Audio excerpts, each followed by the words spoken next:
Agla-gla, agla-gla, agla-gla. 8 h du matin, la gare du Nord. Je suis ravi, je pars à Amsterdam en reportage sur les nouveautés Philips 2020. Alors je sais pas ce que je vais trouver en arrivant tout à l'heure. Il y a de l'OLED, il y a du LCD, il y a plein de trucs. Alors j'attends pour savoir parce que je suis un mec très curieux et puis Philips, je les suis de près quand même depuis des années. Donc je sais pas ce qui va se passer. Je suis très content de faire cette vidéo. On se retrouve à Amsterdam tout à l'heure. Allez, ciao. Amsterdam, aéroport. Il faut savoir qu'on va passer 2 jours à l'aéroport. Hein. C'est-à-dire que les réunions sont à l'aéroport. C'est pas des bourgs. C'est un hôtel qui fait partie de l'aéroport et donc on va travailler là-bas. Donc voilà. Chip, quelque chose, aéroport. Bon, on arrive à l'hôtel. Alors il y a un truc qui est intéressant. Bon, l'hôtel est joli, hein, c'est pas ça le truc. Et on sent qu'il se passe quelque chose, mais on ne sait pas quoi encore. On dit power up. Là pour le moment, on est quelques heures avant la conférence de presse. Donc je n'ai absolument aucune information sur ce qui sera proposé tout à l'heure. Bon là c'est le Hall of Fame, c'est tous les gens qui aiment Philips qui ont signé quelque chose en disant que c'était les meilleurs du monde, que c'était joli et que c'était ridicule d'acheter autre chose. Bonjour, bienvenue sur ma chaîne YouTube PP World. On va faire un petit tour dans cette vidéo, j'espère rapide, j'espère très sympa et surtout accessible à tout le monde. On va faire un petit tour dans les nouvelles gammes de téléviseurs Philips pour 2020. Donc vous allez avoir les détails de ces téléviseurs, vous allez avoir des informations sur les nouveaux traitements vidéo, sur le Dolby Vision, sur le Dolby Atmos, sur les compatibilités de ces produits, vous savez vraiment avec quoi ces produits sont compatibles en 2020. Bref, un tour d'horizon comme ça que j'ai voulu assez rapide pour que vous soyez informés. C'est pas encore des tests, hein, les produits, il y a des protos et tout. Il y a les gens de Bowers & Wilkins qui sont ici avec des nouvelles barres de son Dolby Atmos que vous verrez également dans cette vidéo. Enfin bref, c'est un petit tour d'horizon, comme ça sympa, entre nous, depuis Amsterdam. Allez go, parce qu'il paraîtrait hein, que l'Ambilight, ça change tout. Hein. Je dis ça, je dis rien, c'est pas moi, c'est eux. Ça va commencer, et regardez un petit peu la salle. J'aime bien aller dans les salles quand c'est pas encore commencé. Là, quand vous regardez ça, vous vous dites pas c'est une présentation audio, télé. Vous vous dites c'est carrément un défilé de mode. Parce qu'il y a carrément le catwalk. Alors ce que j'appelle le catwalk, c'est ça. C'est quand vous êtes là, vous êtes mannequin, vous montez ici et vous faites votre show. L'excitation est à son comble, ça va commencer. Ça c'est de la mise en scène. Hein.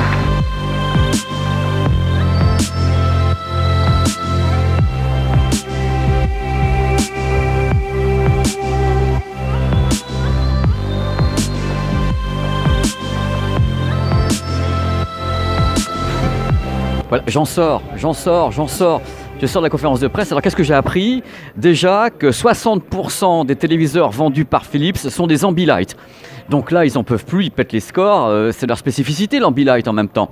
Et ils disent, en 2020, on veut que le monde entier, enfin les pays concernés, en tous les cas où c'est vendu, ait de l'Ambilight. Ce qui est fou, c'est de se rendre compte qu'il n'y a que Philips, en fin de compte, qui fait de l'Ambilight. Il y a beaucoup de marques qui auraient pu se lancer là-dessus, des marques chinoises, coréennes ou japonaises. Mais non, Philips, ils sont restés les seuls avec l'Ambilight. On aurait pu dire parce que personne n'en veut, mais c'est faux. Et les gens qui ont un Ambilight, à 80%, quand ils lâchent leur téléviseur, en reprennent un autre qui est également Ambilight. Donc visiblement, ça a l'air de plaire. Donc pour eux, c'est un succès. Et commercialement, c'est vrai, c'est un succès. Mais ça reste super surprenant qu'ils soient les seuls qui occupent ce segment. Deuxième truc qui m'a pas surpris, c'est l'offensive de Philips dans le monde de l'audio. Déjà, l'année dernière, ils commençaient à dire on va faire de l'audio et autres. Et là, ils disent voilà, 2020 sera l'année de l'audio pour Philips. Il faut savoir également que Philips travaille avec Dolby ainsi qu'avec toutes les entités comme Netflix, Disney et autres, hein, Rakuten. Donc, ils intègrent toutes ces entités dans les menus Philips. Et pendant qu'on y est, soyons fous, c'est la fête. Ils annoncent qu'ils sont parmi les seules entreprises à avoir accru leurs revenus de 30% sur les 3 dernières années. Ils disent voilà, tout le monde ne peut pas faire ça, nous on l'a fait, on gagne du fric. Regardez comme je suis content, voilà. Alice au Pays des Merveilles, mais version téléviseur. Hein. Donc je suis dans l'antre de Philips ici. Donc il y a tous les téléviseurs qui sont ici et je vais donc commencer par vous éplucher un petit peu la gamme 2020. Figure de proue de Philips, The One. Alors c'est celui qu'il vous faut, c'est The One, ils sont taqués avec ça, vous n'avez même pas idée.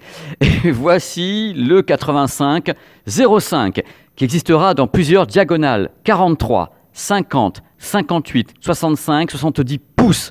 Carrément, ils y vont à fond. Ambilight, 3 côtés. Je vous le fais en même temps parce que je vous fais en live. Moi, j'ai très peu de temps pour filmer ici, donc vous vivez avec moi sur 3 côtés l'Ambilight. Et le 8505 dispose d'un processeur P5, mais qui n'est pas celui de la 4e génération. C'est sur d'autres modèles que vous verrez dans la vidéo. Les compatibilités, là on y va franco.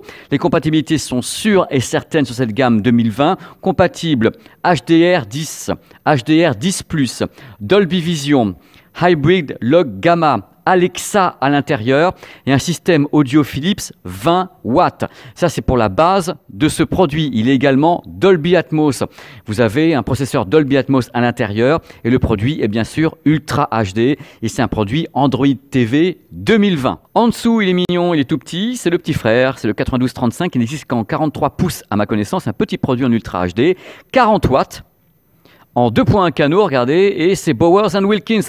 Un petit truc très ramassé, très discret, bien intégré avec le pied, ils en sont contents. Google Assistant, Alexa à l'intérieur, Android TV, processeur Dolby Atmos qui est à bord. Bon, la barre de son n'est pas Dolby Atmos, mais vous avez le processeur si vous voulez brancher un truc autour.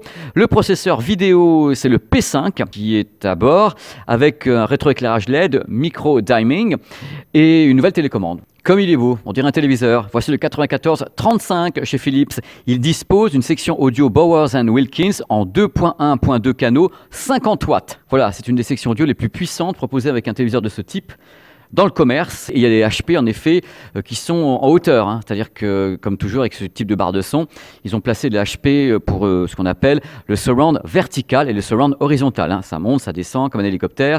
L'Ambilight, 3 côtés. Donc là, vous avez 3 côtés sur l'Ambilight, je vous le fais en direct. Micro-diming LED, compatible Dolby Vision, HDR10, HDR10+, Hybrid Log Gamma. Et le processeur est un processeur P5 4e génération avec l'intelligence artificielle. Alors bien sûr, l'OLED, fer de lance de Philips. En plus, c'est le seul OLED au monde avec l'Ambilight. Il y a des nouveaux OLED qui se pointent, les 805 et 855 en 55 et 65 pouces. Ils disposent du processeur P5 4e génération avec l'intelligence artificielle à l'intérieur qui sait tout, qui fait tout, qui devine tout. Ce produit Ambilight 3 côtés, compatible ces OLED TV avec le Dolby Vision, HDR10, HDR10+, Hybrid Log Gamma, ça je suis sûr de ça, là ils m'ont confirmé de tous les côtés. Dolby Atmos, une nouvelle télécommande et un système audio 2.1 canaux, 50 watts, signé Philips. Donc pour information, Philips a également démontré un prototype de téléviseur OLED en 8K, c'est vraiment un proto, c'est un proto pour 2021, 2022, donc ce n'est pas pour le moment acté dans la gamme 2020 du fabricant. Ben voilà, j'ai appris des tas de trucs, alors j'ai questionné à propos de la HDMI 2.1. Alors eux, ils n'ont pas d'HDMI 2.1 sur les produits parce que les produits ne sont pas 8K. Justement, le 8K, ça a beauté en touche.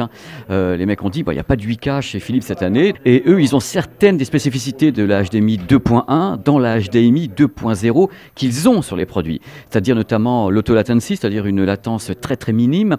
Ils ont également pour l'audio un retour ARC via une barre de son, c'est-à-dire que c'est pas e-ARC, c'est ARC. Ce qui permet d'avoir du Dolby Atmos, mais Dolby Atmos via Netflix, c'est-à-dire le Dolby Atmos du Dolby Digital Plus.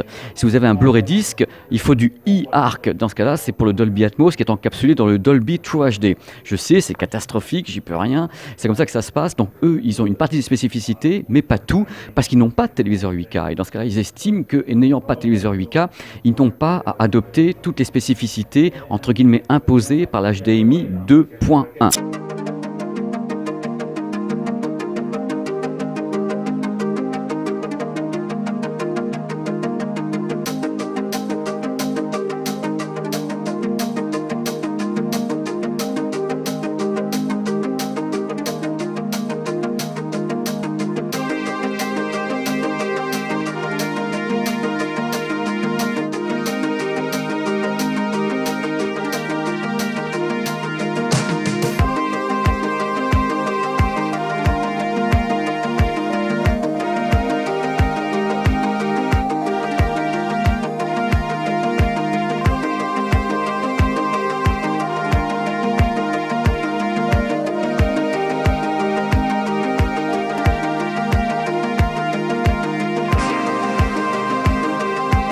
attention, l'heure est grave, l'heure est même très grave. On va parler de la qualité du traitement vidéo sur l'OLED. Voilà, ça y est, je sors de la démo, je suis tout content. Donc une belle démo comme ça, faite par Dany. Alors ce qu'on a appris, c'est que la génération 4, donc du traitement vidéo signé Philips, un traitement qui est légendaire maintenant, introduit pour la première fois l'intelligence artificielle.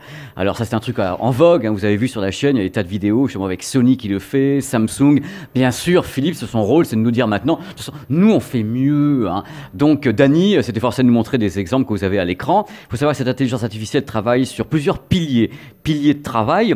Les piliers sont les suivants: la définition, la fluidité, donc elle analyse la fluidité, s'il y a un mouvement ou pas, pour essayer de rendre ça fluide, mais sans artefact, si possible. Hein. Une analyse également du contraste, de la colorimétrie et l'analyse de la source, c'est-à-dire quelle est la qualité de la source avant d'intervenir dessus, c'est-à-dire est-ce qu'il y a du bruit vidéo, est-ce qu'il y a du grain cinéma qu'on espère ne pas enlever, hein, quand même. Lui dit que ça fonctionne super bien, que c'est le meilleur traitement vidéo que Philips ait jamais conçu. Donc ce P5 génération 4, bien sûr, il y aura des tests sur le terrain. Là, ce sont des essais, des prototypes. Et vous voyez à l'image actuellement l'analyse de l'intelligence artificielle qui travaille sur justement la définition, la fluidité, le contraste, les couleurs, l'analyse de la source. Et en temps réel, vous voyez à l'écran ce qu'elle fait pour essayer d'optimiser au mieux. Histoire d'en rajouter une bonne couche, hein, c'est normal, on est chez Philips, ils ont ajouté que cette intelligence artificielle est capable d'avoir un circuit numérique neuronal. Ça, c'est leur truc, avec plusieurs presets. Donc en effet, elle est capable de détecter dans les images les choses suivantes. Est-ce qu'il faut travailler sur les tons chers, donc les tons chers de la peau? Est-ce qu'il faut travailler autour des paysages? Elle est capable d'analyser, c'est un paysage, on va travailler comme une folle sur les paysages.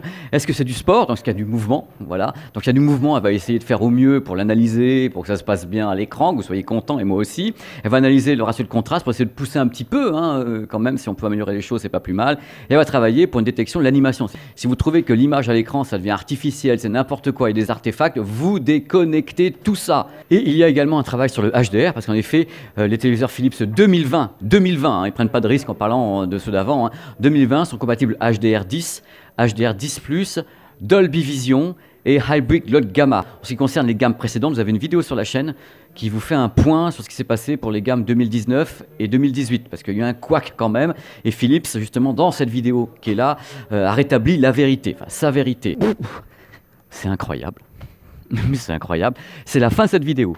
Voilà, je termine dans le showroom parce que c'est quand même pour moi toujours, je suis comme un gamin, quand je veux dire, j'ai plein de matos, moi je suis content et j'espère que vous avez trouvé des trucs marrants, que ça vous a plu, que vous avez eu de l'info.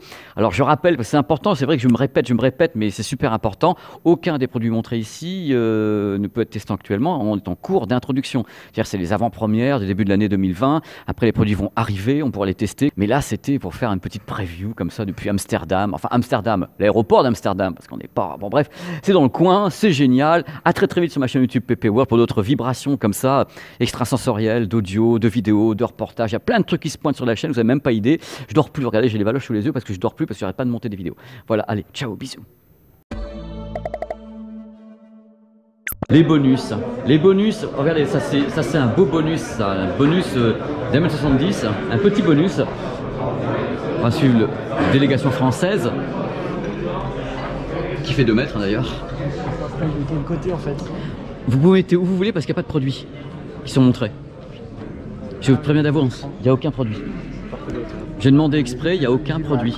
Donc tu te mets où tu veux. Vas-y, comme tu veux.